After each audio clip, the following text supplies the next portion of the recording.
Cache 1. Introduction et la gravité. On nous a demandé de faire des vidéos concernant le livre qui est écrit, de parler de ce dont il s'agit et quelle est la différence entre la technologie que nous proposons et la technologie humaine du passé. Le livre s'appelle L'ordre universel de la création des matières. Les matières de ce livre ne concernent pas les matières solides, gazeuses et liquides. La matière dont nous parlons est la matière fondamentale, qui est la matière, l'antimatière et la matière noire. Jusqu'à présent, certains scientifiques ont supposé qu'il y avait de l'antimatière dans le plasma de la matière.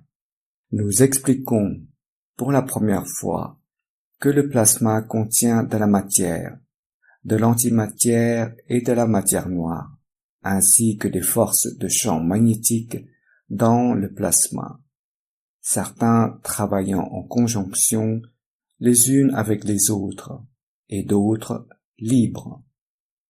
Pour la première fois dans ce livre, nous expliquons que le temps est venu pour l'homme de s'éloigner des maux de la combustion, brûler du bois, brûler des matériaux, pour créer de l'énergie et du mouvement, pour surmonter la propulsion et soulever des matières dans l'espace. Pour la première fois dans ce livre, nous montrons comment les champs magnétiques des matières fondamentales, qui sont l'antimatière, la matière noire et la matière du plasma, peuvent désormais être utilisés pour créer de la portance, pour créer du mouvement, pour créer de l'énergie sans brûler, en utilisant les champs magnétiques. Nous utilisons les propriétés de l'antimatière, par exemple, lorsque nous en avons fini avec elle, nous la remettons dans son état d'origine, dans un plasma. Nous ne sommes pas loin de la réalité. Certains instituts à travers le monde travaillent sur ce principe, mais ils n'ont jamais compris le concept. Nous avons développé des technologies, nous les avons testées, et maintenant nous partageons nos connaissances avec le reste du monde scientifique.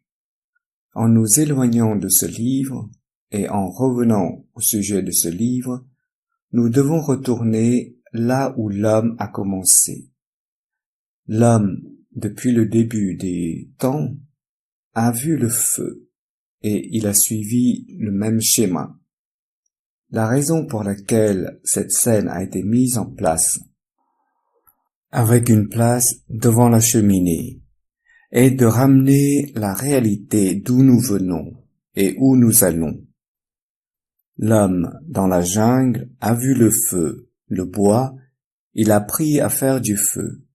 Il a utilisé le feu de manière industrielle pour ajouter à ses besoins, ajouter à ses envies, ce avec quoi il voulait créer. Il a utilisé le feu pour manipuler, pour faire de l'acier, et plus loin, il a compris le charbon, l'utilisation du charbon, et à utiliser du charbon, et encore, à brûler. Dans un passé récent, nous avons rencontré du pétrole au cours des 200 dernières années.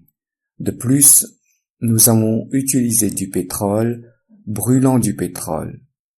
Les physiciens nucléaires sont tombés sur la nouvelle technologie, ce qui s'appelle les réacteurs nucléaires, ou ce qu'ils appellent en ce moment la technologie de la fusion. Nous y viendrons. Les scientifiques et la technologie de la fusion, dans l'état actuel des choses, auront un long chemin à parcourir avant de voir des résultats, car la technologie de fusion d'aujourd'hui a l'un de ses principaux ingrédients dans les réacteurs nucléaires manquants. Le fonctionnement de ces réacteurs sera évoqué plus loin.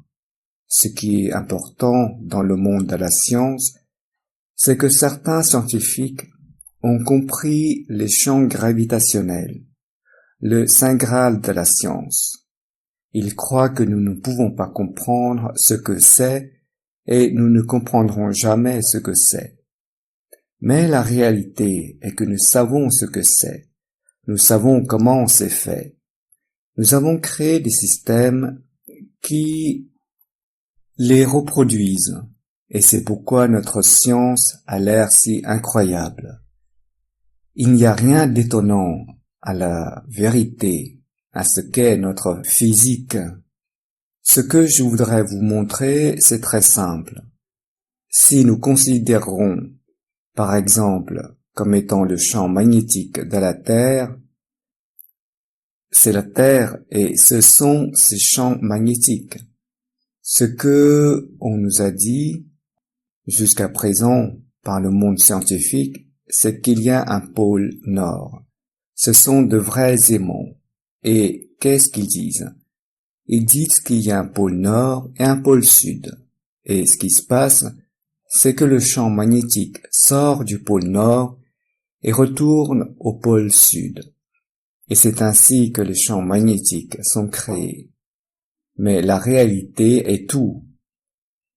C'est pourquoi nous ne pouvions pas comprendre comment les champs gravitationnels sont créés. Les champs gravitationnels sont créés très simplement. C'est parce que nous avons réalisé dans un passé récent qu'il existe un deuxième noyau au sein du noyau de la Terre, qui est sa dynamique. Il crée, en tournant, il crée sa propre attraction gravitationnelle, qui est l'attraction et un champ magnétique.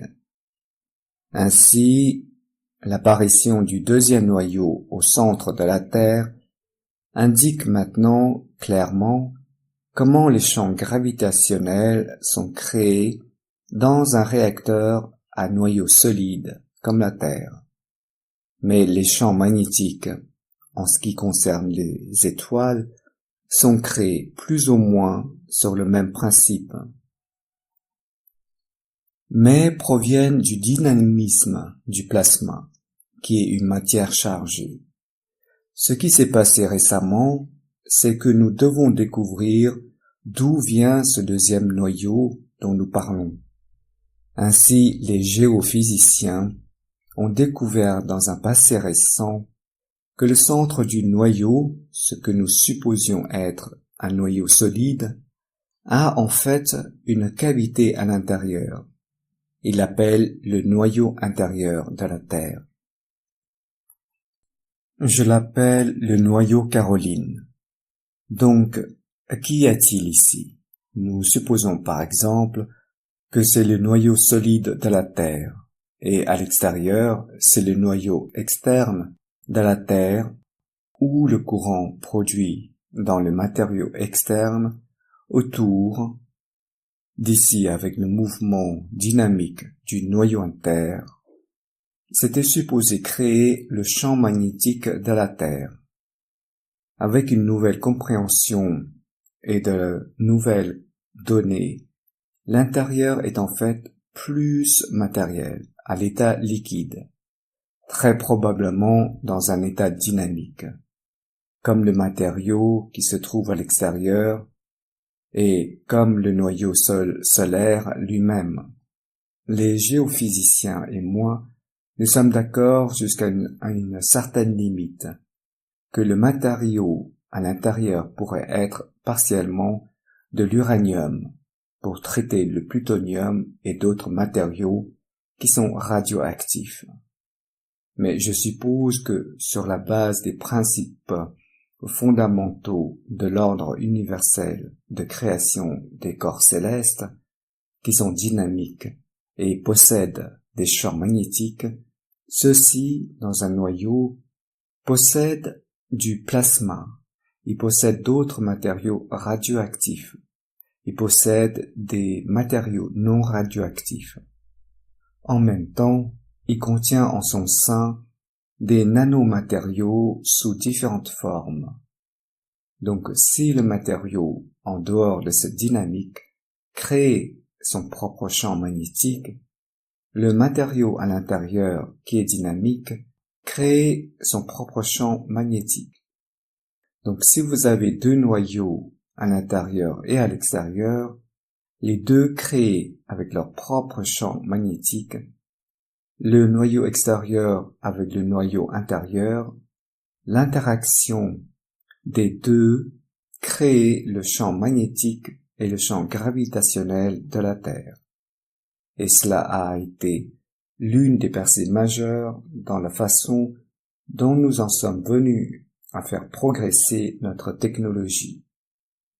Il est très intéressant de comprendre que le même principe, tel qu'il s'applique à la planète Terre, en créant des champs magnétiques, en créant des champs gravitationnels et en créant sa magnétosphère et en même temps la masse de la planète, que la même chose s'applique aux étoiles. Et la même chose s'applique à un plasma au centre de l'atome d'hydrogène. En même temps, pour la première fois, comme nous l'avons expliqué précédemment, l'électron lui-même est un plasma miniature, et pour cette raison, il possède son propre champ magnétique, il possède son propre champ gravitationnel, il possède sa propre magnétosphère, et il possède sa propre masse. Donc, en fait, ce que nous avons supposé jusqu'à présent, juste pour être un électron, est un plasma miniature.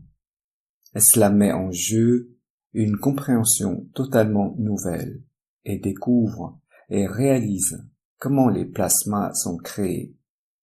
Nous voulons nous éloigner de la matière. Il n'y a pas de combustion de carburant au centre de la planète. Les champs magnétiques sont créés uniquement par l'interaction des champs magnétiques de la planète.